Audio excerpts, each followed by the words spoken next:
إلا صلاتي ما أخليها د لمانځه زده کړه. يا حياتي ودنيتي. السلام علیکم ورحمت الله وبرکاته. لمونځ د غمجنو انسانانو د پاره د غم لرې کولو او د راحت ته راوستلو ذریعه ده. لمونځ د ناروغانو د پاره د زړه د راحت او د بدن د راحت دارو او دوا ده.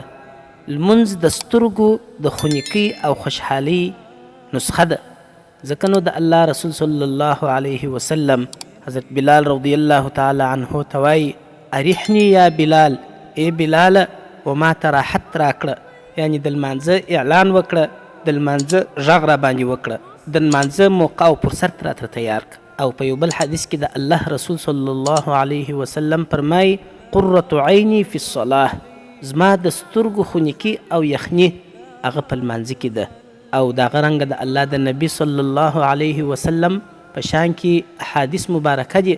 وایي کله چې به د الله رسول صلی الله علیه وسلم ته یو تکلیف او پریشانی پیښ وسول، نو د الله رسول صلی الله علیه وسلم به ولمانځه ته رجوع کول.